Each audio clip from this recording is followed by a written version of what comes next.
예, 화면, 네, 강의 계획을 오늘은 이제 제 1강에서 앞으로 4주 동안 매주마다 한 강좌씩 하겠습니다. 그래서 어, 한반도 주변 국제 정세와 통일 선교라는 대주제를 놓고 세분화를 했습니다. 그래서 우선 지금 가장 큰 현안인 우크라이나 전쟁, 왜 우크라이나 전쟁이 일어나고 앞으로 그러면 어떻게 우리가 전쟁에 종식을 해야 될 것인가라는 그 해법을 어, 오늘 강의에서 말씀을 드리겠습니다. 그리고 이어서 다음 주에는 아마겟돈, 요한계시록에 나오는 아마겟돈의 예언이 어떻게 생각하면 요즘 화두가 될 수도 있는 것 같습니다. 핵을 사용할 것인가 말 것인가 가지고 지금 논란이 되고 있습니다. 그리고 지구온난화로 인한 불의 심판, 그 문제도 지금 오늘날 우리한테 매우 중요한 그런 주제라고 생각합니다. 세 번째 강의는 11월 11일 날 할 우크라이나 전쟁이 그러면 한반도에 어떤 영향을 미치는지 심층적으로 한번 분석을 해보겠습니다. 그리고 마지막 주는 지금 현재 윤석열 정부가 지향하고 있는 글로벌 중추국가론, 그동안에 많은 정권의 대정책이 있었습니다만 글로벌 중추국가론도 그러한 연장선상이라고 봅니다. 이러한 그 중추국가론과 우리의 통일 선교의 비전을 어떻게 접목시킬 것인가, 이런 내용으로 앞으로 한 달 동안 제가 준비해서 발제를 해드리겠습니다. 그럼 오늘 제 1강으로 들어가서 우크라이나 전쟁 실상과 그 해법,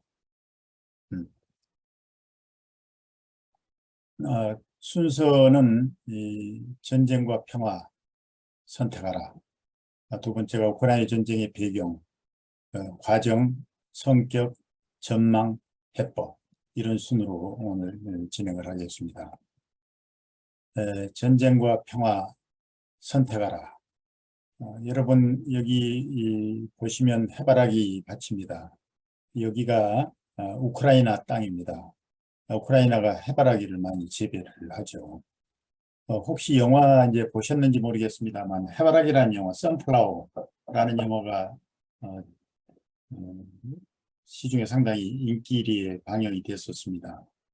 이 주제는 이탈리아의 밀라노에서 막 결혼한 신혼부부가 2차 대전에 그 상황에서 남편이 전선에 가게 되고 그리고 2차 대전이 끝난 후에 신부가 남편을 찾아서 전선을 누비는데 결국 남편의 사망 통지서만 받게 되는 거죠.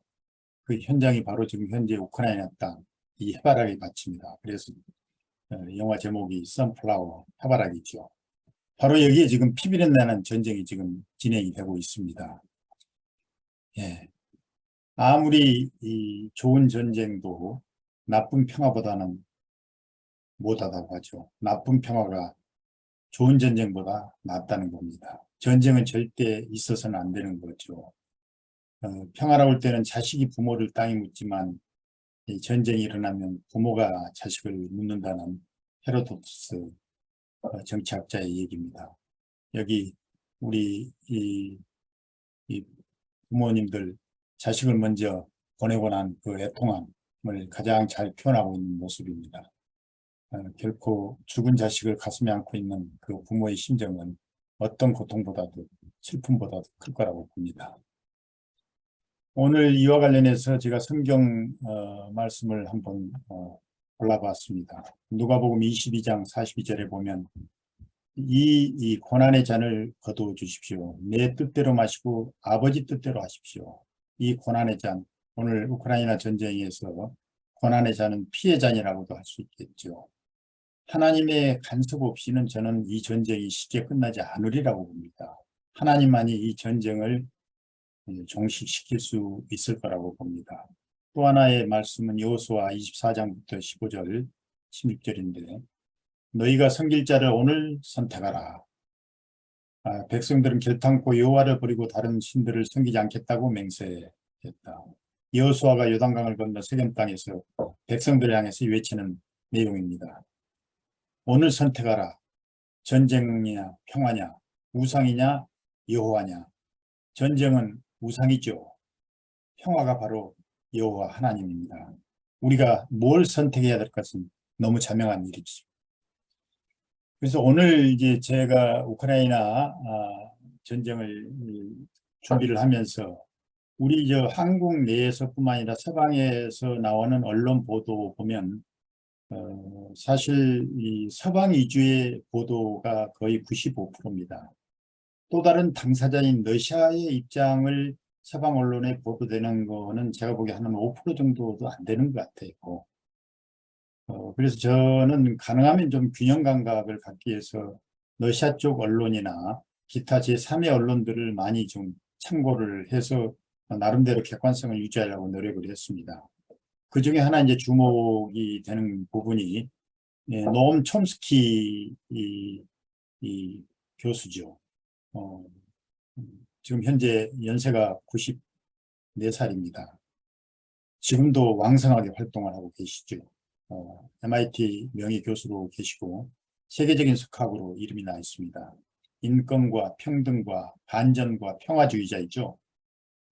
뭐 오늘날의 미국의 양심이라고 할 정도로 미국 정부에 대해서 노골적으로 반기를 들기도 하는 이런 분인데 이번 우크라이나 사태를 놓고도 똑같이 그런 입장을 보이고 있습니다. 절대 전쟁을 해서는 안 된다는. 그래서 이거를 촘스키하고의 그 대화 내용을 국내에 책으로 펴놓은 게 김선명 푸시킨하우스 원장이 쓴 책이 바로 우크라이나 사태를 말하다 세계 석학들. 그래서 지금 앞으로 노엄 촘스키, 리어 샤이머, 그다음에 키신저 뭐 이런 그 미국의 저명한 학자들을 중심으로 해서 계속 시리즈로 나올 겁니다. 그래서 오늘 첫 책으로 얼마 전에 나온 이 책을 제가 참고를 해서 설명을 드릴까 합니다. 아무래도 이제 미국인이 있기 때문에 훨씬 더 우리의 가슴에 와닿는 그런 내용들이라고 생각합니다. 촘스키 교수가 주장한 내용을 한번 요약을 해보면요. 나토가 창설이 된 게 1949년 2차 대전 이후에 12개 국가가 시작이 된 거죠. 그리고 그때 1954년에 소련도 나토에 가입을 하려는데 신청을 했지만 수용이 안 됐습니다. 그래서 소련이 그에 대한 대항으로 창설한 게 55년에 바르샤바 조약기구죠. 그 이후에 나토와 바르샤바가 냉전 당시 하나의 두 축으로 대결을 하고 있었던 겁니다.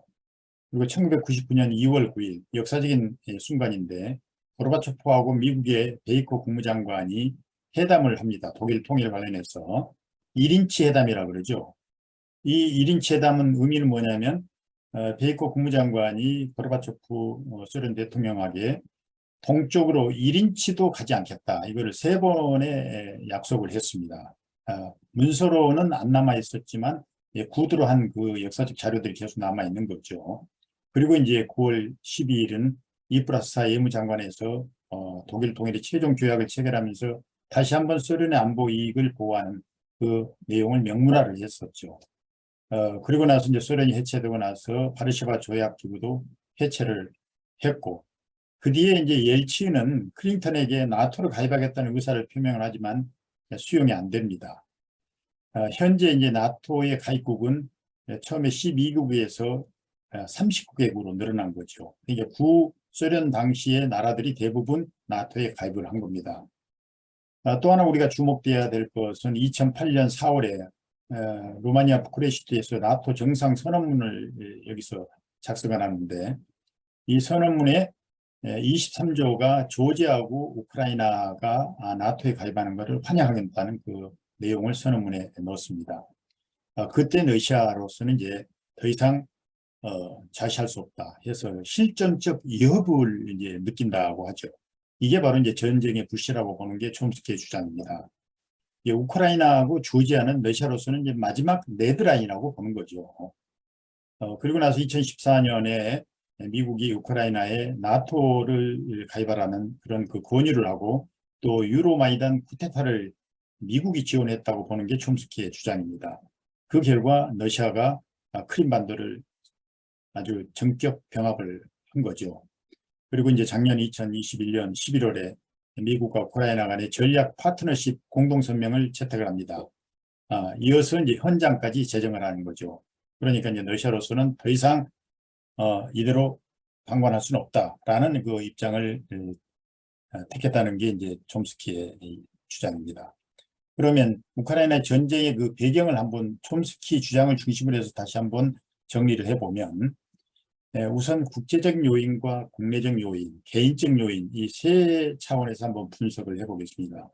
지정학적 관점에서 보면 미국과 EU를 중심으로 한 해양 세력과 러시아가 주축이 된 대륙 세력 간의 각축이라고 보는 거죠. 우크라이나 사태가. 그래서 이 우크라이나 전쟁은 축복과 저주가 서로 이제 맞닥뜨리는 그런 현장입니다. 그리고 이제 나토의 동진 정책이 이 마지막 단계에 이르는, 그래서 우크라이나가 이제 네드라인이죠. 그 다음 단계로는 바로 러시아 영토로 진입을 한다는 거죠. 그리고 또 하나가 이제 러시아가 그동안에 소련이 해체되고 나서 수세적 입장을 견지해왔는데 이젠 공세적인 방어 전략으로 이제 바꾸는 이런 그 푸틴의 전략으로 우리가 이제 봐야 되는 거죠. 그리고 이제 이 세 나라의 입장, 국내적 요인들을 보면 미국의 바이든 정부의 입장에서 보면 나토하고 EU가 계속 지금 이완되고 있는 거죠. 특히 영국의 브렉시트로 인해서 영국이 탈퇴를 하고 유명무실한 그런 그 EU 및 나토에 대한 우려 때문에 동맹을 다시 결속해야 되겠다는 게 미국의 입장입니다. 이런 그 미국의 그 내부의 어떤 그 이유가 있었고, 러시아 입장에서는 푸틴이 이 출범 이후에 주장했던 것이 위대한 러시아 강국 부활입니다. 이러한 그 대정책을 끊임없이 계속 추구해왔던 게 푸틴의 정부입니다. 우크라이나의 젤렌스키는 자기가 대통령이 되고 나서 2019년에 나토 가입 문제를 아예 헌법에다가 명시를 해버렸어요. 그러니까 헌법에 명시하는 것은 절대 나토에 가입하겠다는 강한 의지를 보인 거죠. 그 개인적인 요인, 저는 이거를 상당히 중요하게 생각하는 게 어느 나라든 어느 사회든 그 국가의 리더, 그 사회 리더의 사적 동기가 뒤에 국가 정책이나 사회 정책을 위반하는데 매우 크게 작용하는 사례들이 적지 않습니다. 이 정치학자 라스웰도 이거를 사적 동기의 공적 전이라고 그러죠. 개인적인 경험을 공적으로 뒤에 포장하는, 아니면 그걸 실현하는 이런 사례들이 적지 않은 거죠. 뭐 아시다시피 박정희 대통령의 새마을운동이 어렸을 때 배고파서 잘 살아보자는 그런 취지로 새마을운동을 했던 이런 그 개인적인 동기들, 이런 거는 한두 사례가 있는 게 아니죠. 그런데 이번 우크라이나 사태도 미국과 러시아의 그리고 우크라이나 이 세 지도자들의 사적 동기들이 이 음으로 양으로 작용을 하고 있더라는 얘기죠. 비근한 예로 바이든 대통령은 옛날 부통령 때부터 푸틴을 되게 좀 비아냥거렸던 이런 사례들이 많습니다. 그래서 푸틴의 눈을 봤을 때 영혼이 없다, 뭐 이런 그 좀 모욕적인 언사도 하고, 이 러시아의 푸틴도 마찬가지예요. 푸틴도 미국의 지도자들을 볼 때마다 아예 노골적으로 얘기해요. 전 세계 뭐 경제를 좀먹는 나라가 미국이라. 그때 2008년에 그 미국발 금융위기가 시작됐을 때 아예 노골적으로 얘기해요. 뭐 바퀴벌레 같은 존재들이다. 뭐 이런 정도로 푸틴도 미국의 대통령들을 비아냥거렸거든요. 그런데 러시아에서는 푸틴이 서방을 때리면 때릴수록 푸틴의 인기가 올라가요. 그래서 이거를 푸틴 패러독스라고 그러죠. 푸틴이 일관적으로 얘기했던 게 소련을 그리워하는 자는 심장이 없지만 소련으로 회귀를 원하는 자는 머리가 없다. 이 소련으로 완전히 가자는 얘기는 아니다. 그렇지만 우리 소련이라는 그 중요한 어떤 그런 그 역사는 우리가 결코 잊어서는 안 된다는 게 이제 푸틴의 일관된 입장입니다. 젤렌스키를 보면 단적으로 젤렌스키가 배우 출신이거든요. 지금도 제가 보기에는 마치 이 무대에 있는 배우처럼 지금 관객들의 박수에 도취되어 있는 게 바로 젤렌스키가 아닌가. 외교를 너무 모르는 거죠. 대통령의 가장 큰 덕목은 국가의 영토를 보존하고 국민의 생명을 지키는 건데, 지금 우크라이나 보세요. 저건 전쟁을 앞으로 이겨도 너무나 많은 그 영토의 피해와 그리고 국민들 생명의 희생이 지금 진행이 되고 있는 거죠. 외교를 잘 못함으로 해서는 대표적인 이제 피해라고 이제 봐야 되겠는데, 우크라이나 젤렌스키가 그런 대표적인 사례라고 볼 수가 있을 것 같습니다. 우크라이나 전쟁이 그 과정을 이제 보면 뭐 이미 지금 본격적으로 전쟁이 시작된 게 2월 24일 러시아가 소위 말한 특수군사작전이라는 이름으로 시작을 했었죠. 그 이후 현재까지 많은 변화가 있습니다만 요약을 해보면 우선 크림반도를 러시아가 2014년에 병합을 하고, 그다음에 우크라이나는 나토 가입을 2019년에 명문화하고, 그리고 이제 우크라이나하고 나토 간의 합동훈련을 작년 봄부터 계속 연말까지 해왔습니다. 여기 이제 러시아가 인내의 한계를 느낀다고 이제 스스로 자인을 한 거죠.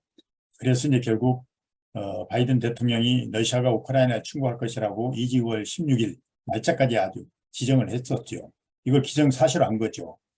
그래서 정치학자들 중에서는 푸틴이 이 특수군사작전을 개시한 2월 24일 이런 거는 오히려 바이든의 전략에 말려 들어갔다. 소위 베어 트랩이라 그러죠.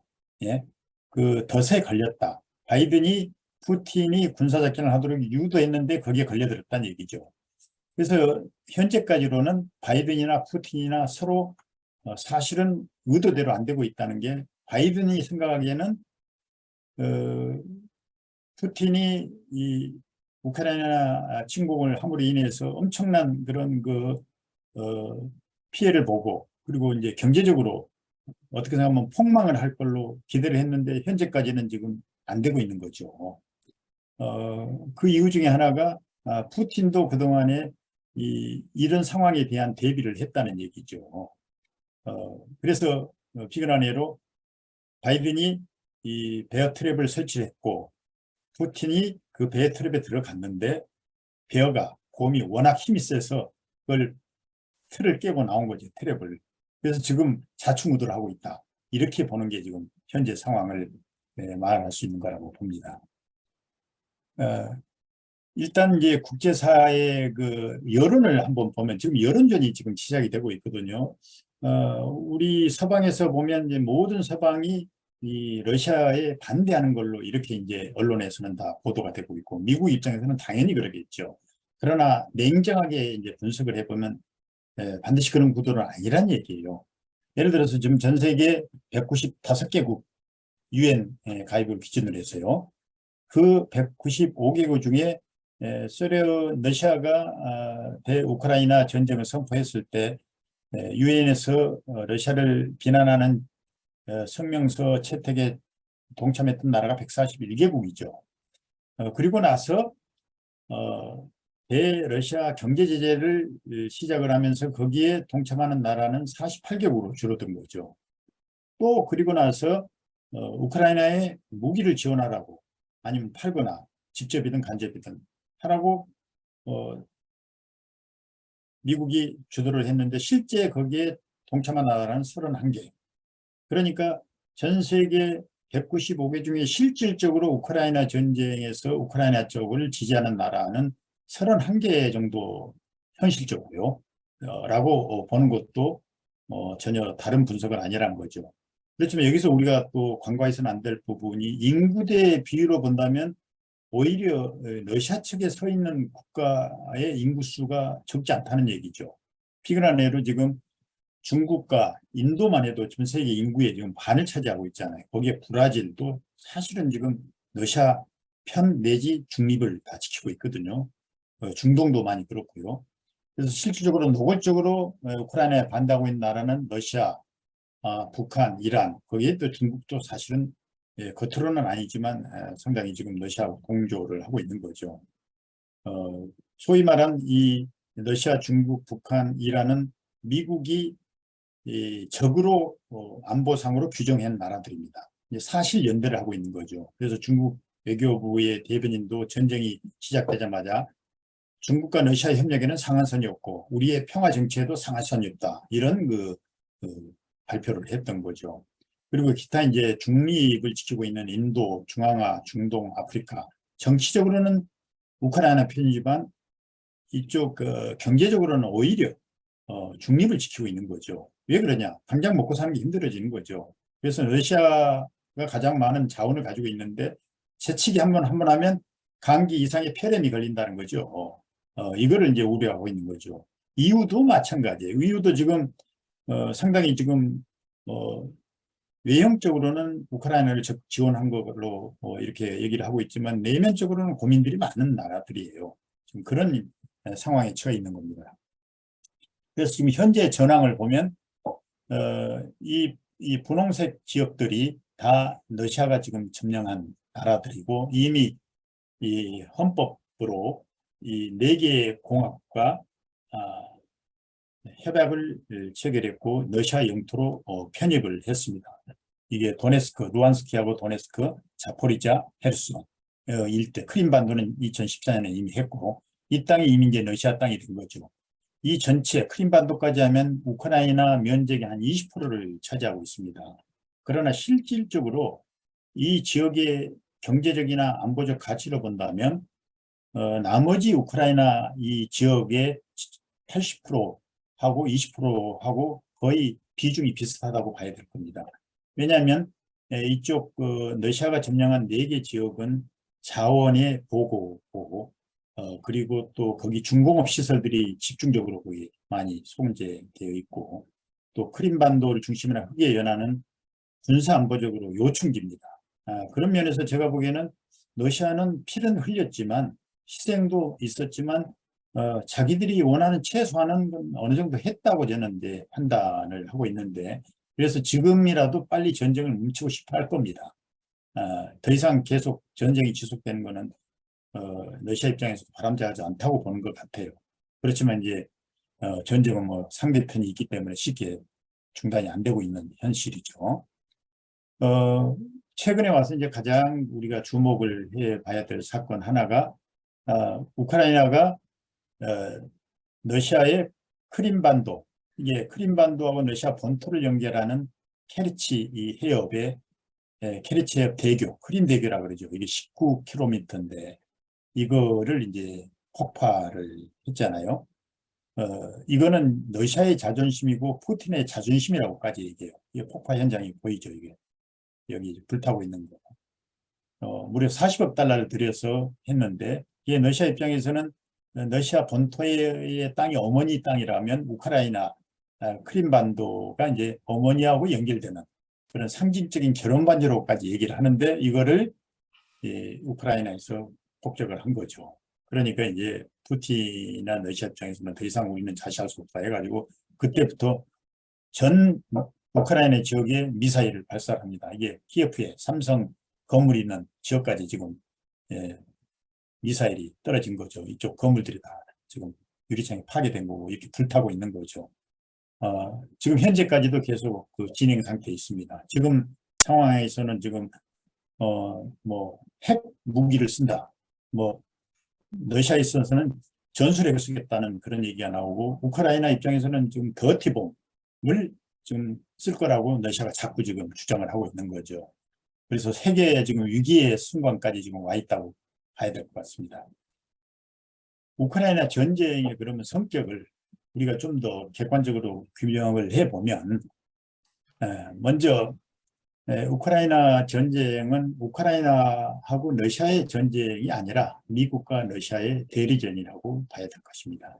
미국을 중심으로 한 자유민주주의 국가와 러시아가 주동이 되는 권위주의 국가 간의 대립이라고 봐야 되는 거죠. 우크라이나 지역은 러시아에게는 전략과 안보와 경제와 역사와 종교적인 그런 핵심 국가입니다. 자국이나 마찬가지라고 보는 거죠.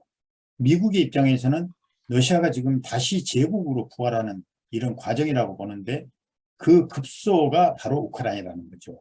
이 급소만 누르면 제국으로 다시 부활할 가능성은 없다는 게 미국의 입장이에요. 그러니까 결국 충돌할 수밖에 없었던 거죠. 그리고 또 이번 전쟁의 하나의 특징이 전방위적인 하이브리드 전이라고 그러죠. 뭐 쉽게 말하면 우리 심리전이죠. 그래서 이번 전쟁의 진실 게임이라고까지 얘기하거든요. 이게 어느 게 진실인지 서로가 알 수가 없는 거죠. 지금 대부분의 상황 언론에서 나오는 거는 95%가 이제 서방 위주니까 당연히 모든 거는 이제 우크라이나가 진실이다. 러시아는 악이다. 뭐 이런 식으로 지금 이제 인식이 돼 있는 거죠. 그래서 이번 전쟁의 최대 희생자는 바로 진실이라고까지 얘기를 하거든요. 그리고 또 하나 이번 전쟁의 매우 중요한 거가 바로 경제전쟁입니다. 예, 미국을 중심으로 한 달러존과 이 달러존에서 벗어나기를 원하는 중국과 러시아 간의 경제전쟁이라는 거죠. 이게 자유자본주의와 사회주의 국가의 국가자본주의 간의 이제 대결, 또 미국 중심의 금융자본주의와 중국과 러시아 중심의 산업자본주의의 두 개의 대결이라고 이렇게 보는 거죠. 그래서 중국의 황구시보가 거의 관용신문이나 마찬가지인데 그 사설에 그렇게 얘기를 했어요. 미국은 돈을 벌고 유럽은 돈을 쓰고 우크라이나는 피를 흘린다. 이번 전쟁의 최대 수혜자는 미국이라는 거죠. 그리고 또 이번 전쟁을 선과 악의 전쟁으로 이제 생각을 좀 하고 있는 서방의 입장입니다. 처음부터 이거를 선과 악의 전쟁으로 몰아갔다고 보는 거죠. 이 서방이. 이 푸틴은 무조건 악마다. 젤렌스키는 영웅이다. 이런 이분법으로 만든 거죠. 예. 그래서 이제 우리 서방 언론들을 보면 푸틴에 대한 그 전쟁 개전 직후부터 현재까지 보면 일관되게 푸틴은 악마다. 뭐 치매가 왔다. 뭐 파킨슨병에 걸렸다. 뭐 내일 모레 쿠데타가 일어나서 물러나게 된다. 온갖 그런 그 악선전들이 계속 진행이 되고 있는 거죠. 이게 선과 악으로 이거를 규정하려는. 그렇지만 전쟁은 선과 악의 전쟁이 아니거든요. 모든 전쟁은 힘의 논리죠. 전쟁이 시작되는 순간 이건 누가 힘이 세냐, 힘이 약하냐 이거예요. 힘 센 사람이 선이고 힘이 약해서 패배한 사람이 악이 되는 거예요. 결론은. 그래서 선과 악의 전쟁으로 몰고 가는 것 자체가 어떻게 생각하면 좀 사태를 좀 왜곡할 수 있는 가능성이 있다는 거죠. 근데 여기서 이제 우리가 중요시 해야 될 부분은 이번 전쟁의 중요한 핵심이 바로 경제전쟁이죠.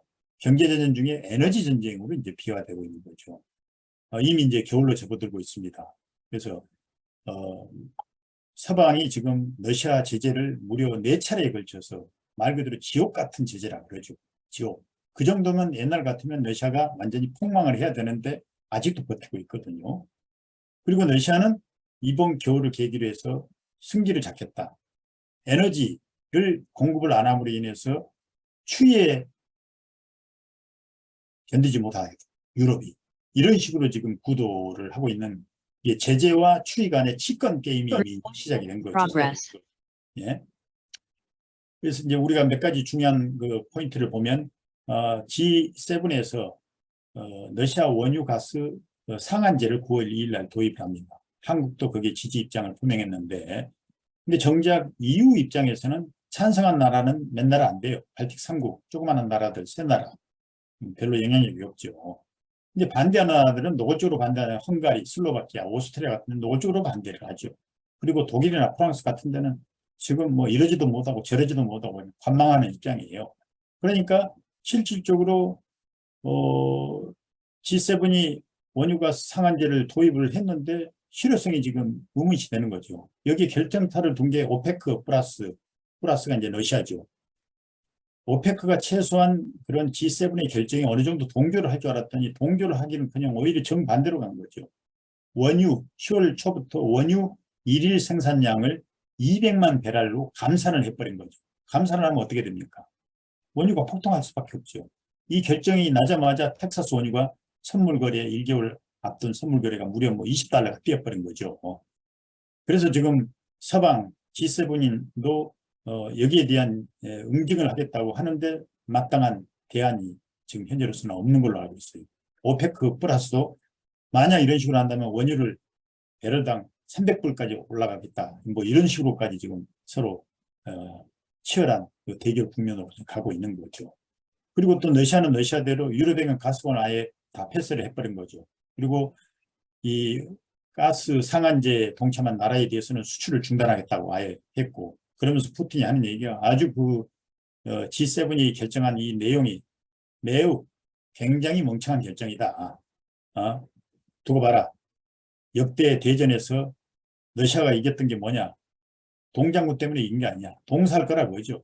나폴레옹 전쟁도 그렇고 2차 대전 히틀러도 그렇고 다들 동사에서 졌거든. 어떤 의미에서는. 이번에도 한번 유럽 견뎌보라고 해요. 그래서 노드스트림 1 같은 것도 이제 해설을 해버렸잖아요. 유럽 가스의 4분의 1 그쪽으로 통해서 하거든요. 터키는 터키대로 지금 뭐 적당한 선에서 나토의 회원국이면서도 러시아하고 수시로 조율을 하고 있는 거죠. 체코 지난 9월 달에 내각 총사태, 에너지 위기 때문에 7만 명의 시위가 일어났다. 체코도 상당히 저항이 강한 나라들이거든요. 프랑스 마크롱도 지금 죽을 맛이에요. 독일은 이제 이번 그 슈레더 총리가 한 달 전에 한국을 왔는데 이번 우크라이나 전쟁의 최대 피해국은 독일이다. 그런 얘기를 해요. 왜냐하면 독일이 러시아 에너지 의존도가 가장 높거든요. 가정난방 천연가스 50%를 천연가스를 쓰고 기름이 25%, 장장 6%인데 러시아로부터 천연가스 도입이 거의 한 40%가 러시아산이에요. 그러니까 독일이 가장 지금 피해를 입고 있다는 얘기죠. 미국이라고 그러면 뭐 괜찮느냐. 미국도 지금 동반 고통을 겪고 있는 거죠. 자동차 가격 상승하고 지금 뭐 IRA 상원 통과로 인해서 지금 그리고 또 좀 있으면 이제 중간선거 결과가 나오겠지만 바이든 정부가 지금 뭐 아무래도 공화당 정부한테 다수석을 뺏길 거라는 이렇게 전망이 두고 봐야겠죠. 조만간 이제 결정이 되겠지만 그렇게 됐을 때 오는 여러 가지 이제 문제점 적지 않을 거라고 봅니다. 그래서 현재로서는 에너지 전쟁이 지금 치열하게 전개되고 있는 거죠. 여기에 이제 러시아가 크림 대교 폭파된 보복으로 지금도 계속 미사일을 우크라이나 전역의 에너지 시설이나 군사 시설을 강탈을 하고 있어요. 그래서 지금 우크라이나의 전력망의 30%가 지금 다 완전히 파괴됐어요. 그래서 그 전력 공급을 중단시켜서 겨울을 견뎌내지 못하게 한다는 게 이제 러시아의 전략인 것 같아요. 지금 계속 집중적으로 그 미사일을 날리는 거 보니까.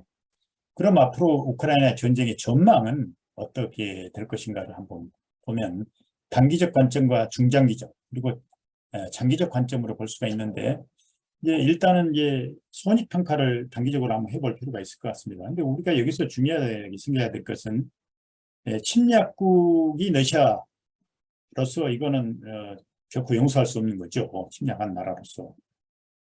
그렇지만 이제 침략국 러시아의 패배가 될 거라고 보는 거는 일종의 이제 도덕적 당위성이라고도 볼 수가 있는데 그러면서도 또 서방에서 희망적 사고죠. 그렇지만 도덕적 당위성과 희망적 사고로 반드시 기결되는 건 아닐 거란 얘기죠. 그래서 냉철한 현실 인식이 필요하다는 거고 현재 이제 가장 피해를 많이 본 나라는 이제 당연히 우크라이나죠.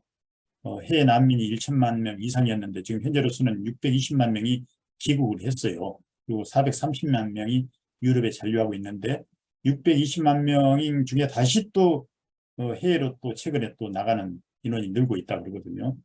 러시아 같은 경우도 많은 피해를 입었다 그러지만 실질적으로 보면 일단 동남부 4개 공화국을 병합을 했거든요. 그게 영토의 15%, 크림까지 하면 이제 20%를 장악을 했는데 그 자원의 매장량만 해도 대충 그 계산을 해보니까 12조 4천억 달러예요. 한국 원화로 보면 1경 6천조, 1경이라는 말을 여기서는 좀 처음 들어보는데 1경 6천조에 해당될 정도의 그런 많은 그 매장량이 있는 지역을 이제 러시아가 먹은 거죠. 현재로서는. 그리고 또 미국도 최대 수혜국이죠. 사실은 지금 뭐 방산업 뭐 녹아나잖아요. 그리고 또 에너지 수출, 그리고 또 유럽을 결속시키는 나토를 결속시키고 EU를 결속시키는 그리고 또 중국을 견제하고 미국으로서도 지금 전혀 손해날 장사가 아닌 거죠. 지금 현재 상황은 뭐 이런 정도로 우리가 평가를 해볼 수가 있고요. 중장기적으로 보면 어차피 이 서방이 직접적으로 군사 개입을 하지 않는 한 우크라이나가 전쟁에 이길 수는 없는 구도예요. 현재도 지금 이제 서방이 계속 무기를 지원하고 작전을 옆에서 지휘하기 때문에 지금 서방의 덕분에 우크라이나가 이 정도라도 지금 버티고 있는 건데 어느 순간에 예, 서방도 이제 더 이상 우리가 여기에 관여할 수 없다 한다면 이제 우크라이나는 상당히 어려운 상황이 될 수밖에 없죠. 그리고 또 하나는 이제 국제 경제 전반이 동반 하락을 하고 있는 거죠. 지금 한국 경제도 심각합니다. 삼고에 시달리고 있거든요. 고환율, 고물가, 어? 또, 고이자, 그렇다면 언제까지 이렇게 러시아 제재를 할 수 있겠느냐. 옛날 냉전 당시 때만 해도 아예 사회주의 국가와 자본주의 이 서방하고 아예 나눠져 있기 때문에 그 피해가 덜했는데 지금은 소련이 해체되고 한 30년 동안에 서로가 많은 그 호환적인 이런 관계를 유지하고 있거든요. 그래서 쉽게 단절함으로 해서 오는 이 그 피해가 어느 한두 국가가 아니라 전 세계에 공동으로 적용이 되는 거죠. 에너지뿐만 아니라 곡물까지 그런 거죠. 그래서 지금 현재로서는 중장기적으로 본다면 크림반도하고 아까 그 마리오폴 바로 크림반도 위쪽에 그리고 또 돈바스 벨트 이게 지금 현상 유지가 될 개연성이 저는 높다고 봐요. 우크라이나가 반격을 한다 했지만 한계가 있는 거죠. 그렇다면 이제 지금 현재 러시아가 아예 병합을 한 그 지역은 앞으로 러시아 땅이 될 가능성이 저는 높다고 봐요. 그리고 여기에 대해서도 전 나토 사령관도 오래전에 얘기를 했어요. 이미 이거는 분단국이 된 거다. 제2의 한반도의 분단국이 된 거죠. 우크라이나가. 80대 20. 그렇지만 가치로 따진다면 50대 50이 된 거예요. 또 다른 분단 국가가 동방에는 한국, 서방에는 우크라이나가 된 이제 셈이죠. 그래서 장기적 관점으로 본다면 이제 러시아는 이미 칼을 빼들었어요. 푸틴이 있는 한은 푸틴의 독트린이라 그랬죠. 부국강변, 건설적 파괴. 건설적 파괴 뭐냐? 미국의 단일 패권은 결코 우리는 용납할 수 없다. 끝까지 싸우겠다. 이게 지금 푸틴의 강한 의지예요. 푸틴이 물러나든가 이게 계속되든가 둘 중에 하나일 거예요. 그리고 우크라이나 측도 이미 나토 가입을 헌법에 명문화해버린 이상 이걸 포기할 수가 없는 거죠. 그리고 최근에는 러시아하고 협상을 안 하겠다고 아예 법으로 명문화시켜버렸어요. 협상 우리 못하겠다. 이 서로가 이제 마지노선을 지금 만들어 놓고 있는 거죠. 그리고 이제 또 러시아 입장에서는 서방의 동전 정책, 나토의 동진 정책은 러시아의 실존적 위협이다. 우리가 지금 싸우는 것은 여기야 맞선 전쟁이라 그거예요. 만약 우리가 위험한 상황이 간다. 그러면 핵이라도 불사하겠다. 이게 지금 러시아 입장이에요. 그래서 메드베제프가 8월 26일 핵 사용 5개 조건을 제시를 했잖아요. 그러고 나서는 이제 최근에 와서는 오히려 이제 뒷전으로 물러나는 시기인데 이미 준비는 다 된 것 같아요. 얼마 전에도 푸틴이 핵 실험 현장을 직접 지휘하고 현장을 답사하는 그 보도가 나오더라고요. 그런데 여기에 맞장구 치는 게 또 북한의 김정은이에요. 러시아가 4개 조건을 제시하니까 북한은 5개 조건을 제시한 거예요. 그 중에 하나가 뭐냐? 지도자가 위협을 느낄 때도 핵을 쓰겠다. 참수 작전을 만약 한다면 우리는 핵을 쓸 수 있다. 이런 정도로 한 발 더 나가는 거죠. 이게 이제 매우 위험한 겁니다. 그리고 지금 현재 우크라이나 입장에서는 크림반도뿐만 아니라 러시아가 점령한 4개 공화국을 반드시 수복하겠다. 이게 강한 의지를 보이고 있어요. 그렇다면 이제 이거는 젤렌스키 정권이 교체가 되든가 아니면 계속 끝까지 가든가 둘 중에 하나란 얘기죠. 그래서 만약 이게 이제 부정적으로 간다. 그러면 잘못하면 제3차 대전으로 갈 수밖에 없는 구도인 거죠. 지금도 저는 어떤 면에서는 이미 3차 대전이라고 할 수도 있다고 보는 게 북한은 러시아 편에 깊숙이 지금 관여를 하고 있어요. 그리고 벨라루시아도 이미 러시아 편에 직접적으로 동참을 하고 있고 그 다음에 나토도 겉으로는 뭐 무기 지원 정도 방어 무기 정도 지원하고 있다 하지만 실제 현실적으로는 우크라이나를 많이 지원을 하고 있는 걸로 알고 있어요. 뭐 일각에서는 우크라이나 전쟁의 사령 탑이 지금 저쪽 폴란드에 지금 있다. 거기서 모든 작전 지휘를 한다. 이런 얘기까지 나오고 있거든요. 그러면 이미 지금 이거는 한두 나라가 아니잖아. 여러 나라가 같이 관여하고 있기 때문에 이건 대전이죠. 뭐 대전이 따로 있나요? 여러 나라가 싸우면 대전이지. 거기에 지금 한반도가 지금 심각한 거죠. 이거는 이제 다음 강의 때 제가 구체적으로 얘기를 하겠습니다. 한반도가 지금 녹록치가 않아요. 자, 그래서 이제 우크라이나 전쟁이 제2의 한반도로 분단될 거다라고 이제 이미 분단이 돼 있는 거죠. 이게 이제 고차가 될 거라는 거죠. 그래서 결국 가장 이상적인 방법은 이 상태에서 휴전협정이라도 체결해서 동결시키는 방법. 그게 안 된다면 결국 3차 대전으로 가는 거예요. 원하지 않지만 갈 수밖에 없는 구도라는 얘기죠. 그나마 최선책은 저는 휴전협정을 빨리 체결하는 거다. 이렇게 이제 봅니다. 그럼 우크라이나의 해법, 바로 이제 촘스키의 주장을 다시 한번 여기서 리마인드를 해보겠습니다. 촘스키가 그 대담이나 책에서 얘기한 내용들을 요약을 해보면 러시아는 도발당했다. 그거죠. 그러니까 미국이 깔아놓는 베어 트랩에 빠진 게 러시아다. 그래서 푸틴은 유럽을 황금 접시에 담아서 미국에 바쳤다. 이렇게 지금 촘스키는 지금 얘기하고 있어요. 그리고 우크라이나 전쟁에 우크라이나가 없다. 이게 미국과 러시아의 대리전이라고 그러죠. 러시아를 악화시켜라. 이게 이제 서방의 프로파간다라고 해요. 그렇지만 푸틴을 벼랑끝으로 몰지를 말라는 거예요. 잘못하면 핵전쟁으로 가고 인류의 종말이 올 수 있다는 거죠.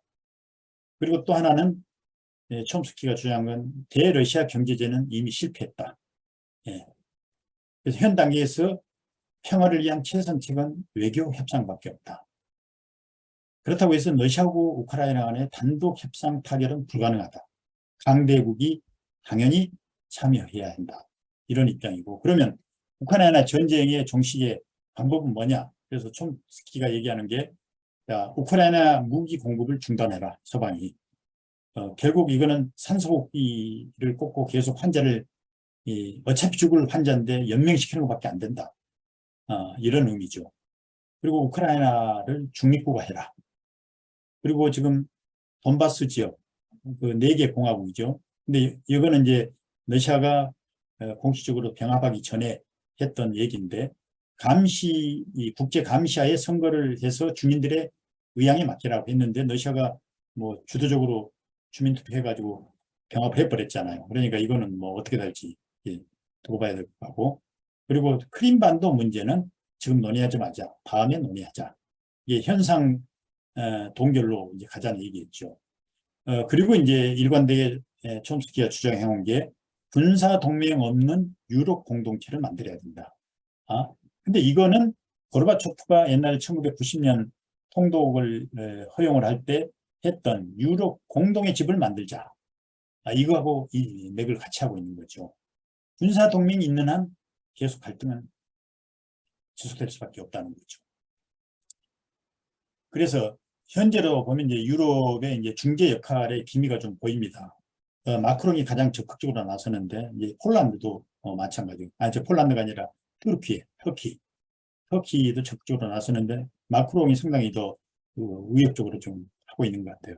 그래서 프란치스코 교황을 만나서 중재 요청을 하고 있어요. 미국을 협상 테이블로 나오게 하세요. 그래서 지금 프란시스코 교황도 이대로는 더 이상 방치할 수 없다는 이런 입장입니다. 그래서 교황 측에서는 지금 바티칸에서 푸틴과 젤렌스키 회담을 개최할 준비를 지금 하고 있다는데, 어느 정도 이제 성공을 거둘지, 이거는 프란시스코 교황이 미국을 바이든을 설득할 수 있느냐 없느냐, 여기에 이제 달려 있다는 거죠. 그게 이제 하나의 분기점이 이번 미국의 중간 선거가 되지 않겠느냐.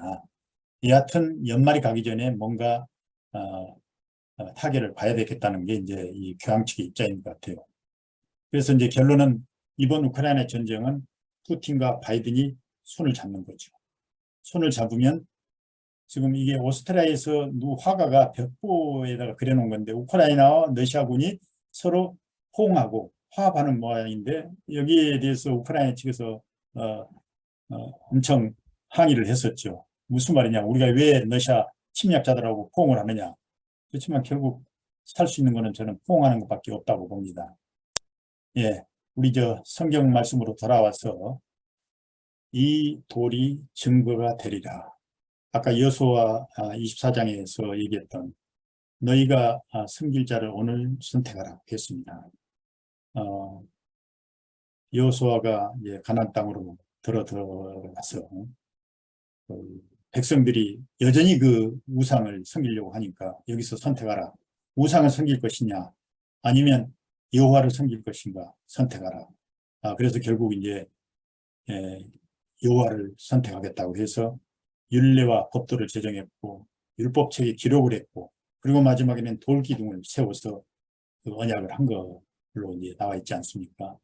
근데 창세기도 보면 이러한 그 유사한 성경 말씀이 이 31장 43절에서 54절 보면 야곱이 돌을 가져다가 기둥을 세우고 그러니까 이 야곱이 이 외삼촌 라반한테 이제 뛰쳐나와서 도망가다가 결국 라반이 야곱을 이제 갈리앗산에서 잡아서 여기서 서로 이제 서로 실랑이를 벌이다가 마지막에 이제 화해를 하는 그 내용이 아닙니까? 그래서 라반, 내가 이 무더기를 넘어 내게로 가서 해하지 않을 것이요. 내가 이 무더기, 이 기둥을 넘어 내게로 와서 해하지 아니할 것이다. 여기에서 야곱과 여삼촌 라반 간의 이 용서와 화해를 하는 장면이 나오고 화친 조약을 체결하고 마지막 돌기둥을 세우는 거죠. 그래서 성경에 보면 돌기둥을 세운다는 그 의미가 바로 오늘 우리 우크라이나 전쟁에서도 언약에 누구도 그걸 파괴할 수 없는 그런 돌 같은 그런 언약을 하는 게 이제 남은 수순이라고 봅니다. 그래서 이번에 노벨 평화상의 수상자들이 보면 상당히 의미 있는 그 수상자로 결정했다는 게 벨라루시아의 인권운동가하고 러시아하고 우크라이나의 인권단체들을 공동 수상자로 선정을 했습니다. 결국 이 전쟁의 중심에 있는 세 나라의 화합을 이루라 라는 그런 의미가 아닌가 생각됩니다. 이것으로 이제 제1강 발표를 마치겠습니다. 질문을 해주시면 제가 성의껏 답변을 드리고 다음 주에는 제2강으로 들어가겠습니다. 감사합니다. 네, 수고 많이 하셨습니다. 이제 제가 음소거를 다 해놨거든요. 질문하시려면 음소거를 제거하시고 질문하시면 되겠습니다. 질문 있으면 질문해 주세요. 네, 강의 잘 들었습니다. 예, 감사합니다. 그런 얘기지. 그동안에 처음에 시작하실 때부터 이게 서방 언론에서 너무 그 악마화 시키지 않았느냐 하는 것 때문에, 왜냐하면 그동안에 소련 연방이 해체된 이후에 그 소련 그 영광을 찾겠다는 푸틴이 공언이 있었잖아요, 계속해서. 예. 그리고 나토는 계속 동진을 해갖고 자기네들 코앞에까지 오고 그러니까 우크라이나도 나토 가입하지 말라고 그렇게 경고를 했는데 결국은 이제 그런 것들은 무시하고 그동안에 이 나토나 이 서방 국가에서 러시아 쪽으로 그렇게 야금야금 먹어 들어간 것들은 사람들이 다 이렇게 서방 언론에서 취급을 안 하고 러시아에 침공만 하니까 이게 결국 악마화 시키는 데 성공했다 이렇게 보는데, 사실은 그 전에 그 우크라이나가 이렇게 스위스같이 영세 중립하거나 이럴 수 있는 모교력을 발휘할 여지가 없었던 건가요? 그 기회가 있었습니다. 그동안 이게 이제 제가 보기에는 결국 우크라이나의 운명은 자기들이 스스로가 그렇게 만든 거라고 봐요. 그동안에 내부에 이 권력의 암투도 여러 번 있었고, 때로는 친러파가 장악을 하려고 하고, 친서방파가 장악을 하고, 그러다가 이제 가장 결정적인 것 중에 하나는 돈바스 지역이 계속 갈등 지역으로 남아 있었던 거죠. 돈바스 지역은 러시아어를 사용하는 인구가 주류를 이루고 있는 지역이거든요. 거기에서는 러시아 쪽으로 자꾸 이제 붙으려고 그런 거죠. 그래서 돈바스 지역에서 그 갈등이 거의 8년 동안 지속이 됐는데 희생자가 적지 않았어요. 그죠? 서방에 알려지지는 않았지만 그 돈바스 지역에서 우크라이나 지역과 우크라이나 군대와 러시아 이제 러시아가 사실상 보이지 않게 또 서포트를 했죠. 그게 수만 명의 희생자를 지금 계속 만들어내고 있었던 거죠. 그러니까 러시아 입장에서는 언제까지 어떻게 생각하면 러시아 자국민이나 똑같다 그거죠. 그렇죠. 이 상태로 방치할 수는 없다. 희생자가 계속 나오도록 이러는 그 입장이었던 건 사실입니다. 그런데 이제 결정적인 게 저는 젤렌스키가 외교력에 한계가 있었던 게 아닌가. 여기서 외교를 잘했어야 되는데 가장 치명적인 실수는 헌법에다가 나토 가입을 명시를 한 거죠. 그러니까 러시아 입장에서는 헌법에까지 명시를 하면 반드시 우크라이나는 나토로 들어가겠구나. 이렇게 볼 수밖에 없는 거죠. 그러니까 러시아로서도 이제는 더 이상 우리도 참을 수 없다. 이 기회를 엿보고 있었는데 그때 바이든이 트랩을 깔은 거예요. 거기에 푸틴이 걸려들었는데 막상 트랩에 들어와서 끝날 줄 알았더니 이게 아니거든. 오히려 트랩을 깨고 나와서 지금 더 치열하게 지금 싸우고 있는 거 아니에요. 지금 현 상황이 그렇습니다. 사실 현재 가서 보는 느낌이요. 지금 말씀하신 대로 선택지가 없었던 게 이 돈바스나 이쪽 지역은 주민들이 다 러시아 편을 들고 있고 그러니까 점령해놓고 투표하면은 뭐 90몇 프로가 다 러시아 쪽을 편을 들으니까 결국은 러시아 들어서는 그 명분이 생기는 거잖아요. 막말로 돈 먹고 그 땅 먹고 다 먹는 그런 상황인데 그리고 더군다나 이제 딴 데서도 이렇게 침략하면 결국 핵무기 써서 3차 대전 일으키겠다 그러니까 뭐 결국은 러시아가 원하는 대로 그쪽 땅은 줘서 끝내는 방법 뺏기는 방법이 없지 않냐. 응? 근데 젤렌스키 입장에서는 어떻게 보면 사실은 러시아의 그런 야욕을 알고 있으니까 자기네들이 나토에 가입하지 않으면 살아남기 어렵다 하니까 길을 쓰고 나토에 가입하려고 그랬던 거니까 결국은 이 3차 대전 때문에 미국이나 이런 서방 진영에서는 대놓고 전쟁은 못하고 결국 그 약점을 노린 그냥 푸틴이 그냥 해먹어 치우고선 그 끝내려고 하는 그런 상황 아니겠는가 이게. 그렇죠. 사실 이제 이 문제가 더 중요한 거는요. 그 푸틴이 10만 명 요청설이 나왔잖아요. 북한에다가. 그 만약에 북한 우리 그게 군이 됐든 뭐 건설공이 됐든 이 사람들이 10만 명이 돈바스나 이쪽 우크라이나 쪽으로 간다 그러면 이건 남의 문제가 아니라 이제 우리 민족 문제하고 직결이 돼버리는 그런 큰 문제가 되는데 그건 어떻게 보시는지 모르겠어요. 그 강의는 제가 지금 앞으로 3번 더 남았기 때문에요. 제 3강에서 우크라이나 전쟁과 한반도의 운명 여기서 집중적으로 제가 그 말씀을 드리겠습니다. 거기에 매우 지금 우리는 우크라이나 전쟁이 먼 유럽의 남의 나라 일같이 생각하는데 사실은 이미 한반도도 거기에 깊숙이 관여가 된 셈이에요. 최근에 북한이 맘 놓고 미사일 발사하고 포를 집중적으로 쏴대고 하는 그 이유가 그냥 있는 게 아니에요. 그거 뭐 중국 시진핑 3기 연임을 위한 뭐 후원이라고 그러고 뭐 이러는데 우리 한반도에 뭐 이 한미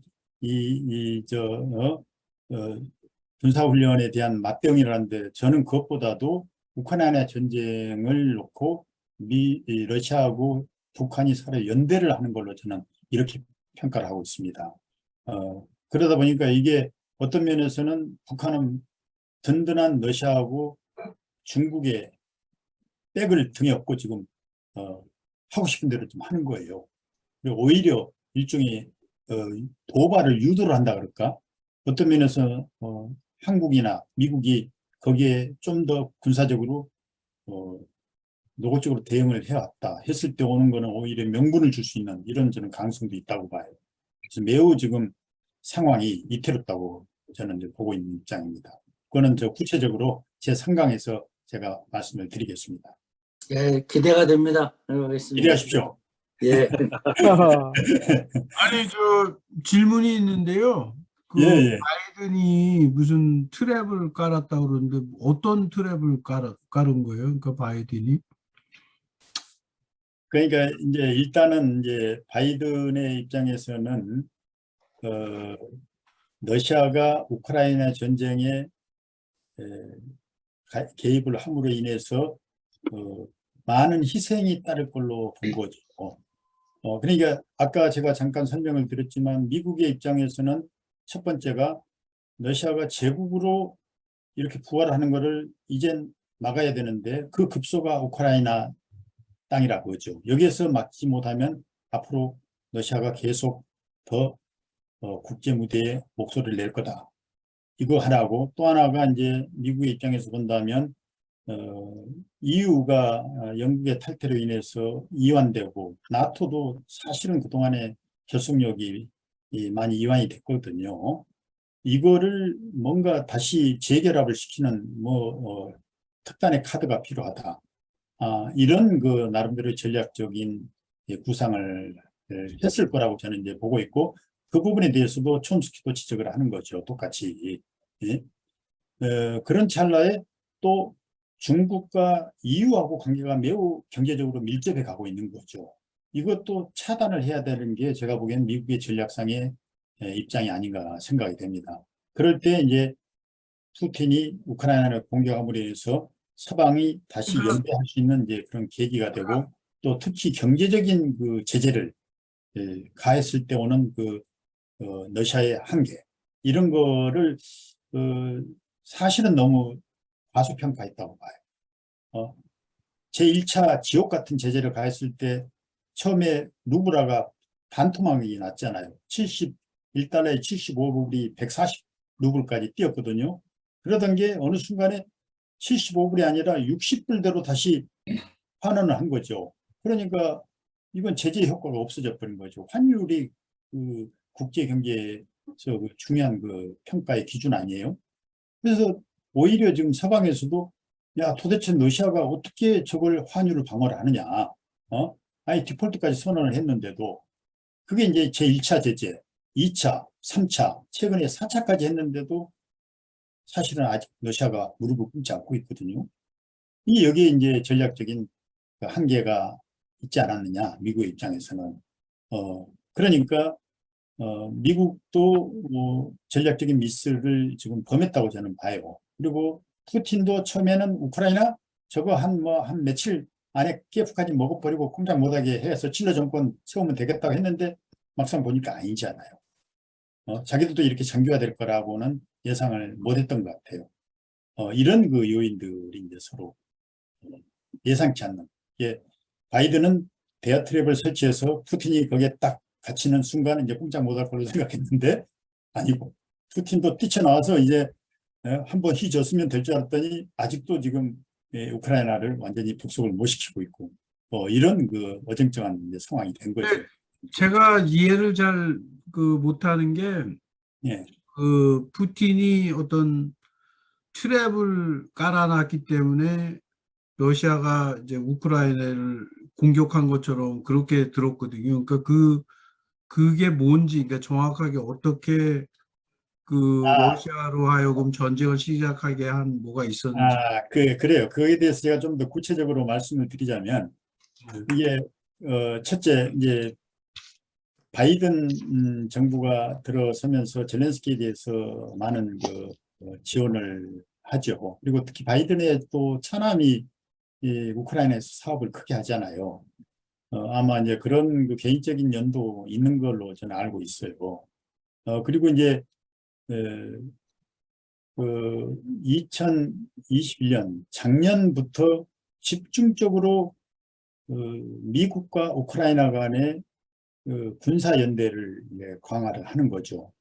흑해에서 합동 군사 훈련을 하고, 그리고 나토 가입을 아까도 제가 잠깐 설명해 드렸다. 아예 명문화시키고, 그리고 그걸 적극적으로 추진하도록 합의를 하고, 이러다 보니까 이제 푸틴 입장에서는 야, 이거 조금 있다가 전쟁 나기를 그렇게 막 그 설레발을 막 쳐댄 거네. 그렇죠. 그런 식으로 막 하니까 이제 푸틴도 야, 이러다가 우크라이나가 그럼 가만히 있으면 안 되지, 푸틴이.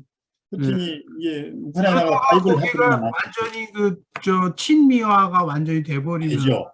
바로 될 수 있다는 그 위협을 느낀 거죠. 그래서 할 수 없이 푸틴이 쳐들어간 거구만. 어쩔 수 없이. 이제 푸틴도 더 이상 이제 이해되시겠습니까? 네.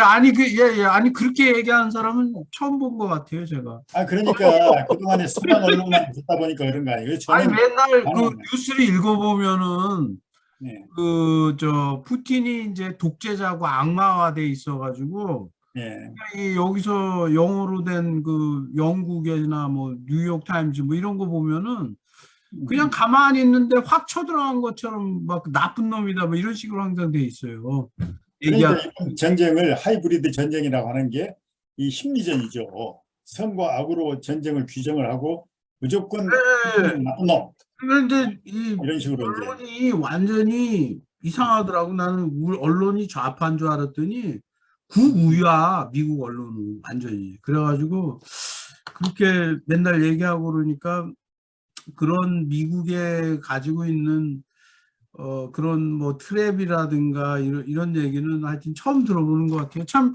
신선했습니다. 근데 그렇게 예. 말씀을 하시면은 여기 미국에 사는 사람들이 별로 안 좋아했을 수도 있을 것 같은데. 아니 그래서요 저도 고민을 하다가 그 미국의 양심이라고 하는 촘스키 교수의 말을 그대로 그 많이 사람은 인용했습니다. 좌파잖아, 촘스키는. 그래도 평화주의자잖아요. 사실 결론은 뭡니까? 일단 전쟁은 절대 해서는 안 된다. 세계 평화를 우리는 미국이 주도를 해야 된다. 얼마나 많은 희생이 따르고 있느냐. 근데 그걸로 인해서 뒤에 미국한테도 역풍이 들어올 수 있다는 얘기죠. 결과적으로. 그러니까 촘스키를 비롯한 특히 이제 현실주의 정치학자들이 이제 거기에 대해서 많은 비판을 하죠. 뭐 그 심지어 뭐 리어 샤이머라든가. 아까 말씀하신 가운데 영토는 그 15%밖에 먹지는 못했지만 실제로 그 엄청난 그 광물 자원이 있기 때문에 50%를 먹은 거다. 예, 그런 예, 말씀을 하셨잖아요. 예, 예. 근데 제가 알기로는 그 리시움 그 전기 자동차 만들 때 필요한 그 리시움 그 레어어탈 그 엘레멘트가 엄청나게 있대요. 그래서 러시아가 거기를 이제 먹으면은 리시움 배터리는 이제 완전히 뭐 세계를 잡게 되는 거죠, 러시아에서. 다 그런 이유가 있더라고요. 그러니까 이 서방 세계에서는 절대로 거기를 빼앗기면 안 되는 거예요, 지금. 자동차가 다 전기 자동차로 되고 있기 때문에. 예, 그런 얘기가 있더라고요. 그럼 화면이 지금 이상하게 우리 잘못 눌러가지고 지금. 전쟁이 빨리 끝나야 되는데 언제쯤 끝날 것 같아요? 그걸 저한테 이제 됐네요. 예? 나는 될 수 있는 대로 빨리 끝나야지. 질질 끌면 이게 3차 대전으로 가면 우린 다 멸망하는 거예요. 북한 선교도 못하고 죽어야 돼 그냥. 그러니까 우리가 지금 우리 대북 통일 선교 협의회에서 기도도 하고 행동하는 또 양심의 것도 보이고 아니 그러니까 행동하는 믿음도 하시고 북한 해야 선교할 시간도 없이 그냥 그 멸망. 북한 군들 저 우크라이나에 10만 명 가면 우크라이나로 가시면 돼. 그 선교 그러면 되는데 간단한 걸 그래. 아니 근데 우크라이나가 러시아화가 이제 완전히 돼버리면은 그 북한에서 우리도 우크라이나에서처럼 하면 된다 이런 생각을 하겠네요, 진짜로. 예? 여기도 우크라이나 똑같다. 우리 그런 생각을 많이 하고 있을 것 같아요, 지금. 박종수 박사님, 예예. 그 화면 공유 좀 빼주시면 좋겠어요. 전 여기 전체 얼굴이 나오게. 그래요? 그래요? 네, 예, 예. 제가 네. 스탑 시켰습니다. 네. 처음 들어오신 분도 계시고 오랜만에 들어오신 분도 계시고 그런데 얼굴도 한번 좀 안녕하세요. 얼떨결에 이렇게 초대를 받고 들어왔는데 좋은 강의를 해주신 여기 박종수 박사님 안면이 좀 있으신 것 같고요. 저는 남북사회통합연구원 아이키스통일 포럼 사무처장입니다. 신덕수 목사님은 제가 통일부에 20대에 저 있었을 때 아주 오래전에 80년도에 후반에 만나신 그런 과장님이십니다. 오랜만에 과장님을 이렇게 하나님의 사명을 받고 이렇게 일을 하시는 걸 중간중간은 소식은 저희들이 다 듣고 있어요. 그런데 어떻게 1년에 한 번씩은 꼭 그 안부를 합니다. 톡으로 새해 복 많이 받으세요. 메리 크리스마스 이 정도였는데 오늘 여기 뜻하지 않게 초대를 받아가지고 들어왔는데 너무 반갑고 열정이 있으시고 이런 그 글로벌 인적 네트워크라는 거에 대해서 새삼 하나님이 주신 또 다른 우리들의 만남을 축복해 주시는구나 이런 생각이 좀 들었습니다. 감사합니다. 저는 그 사랑의 교회 권사입니다. 예, 박수로 한번 환영하겠습니다. 황 변사님 반가워요.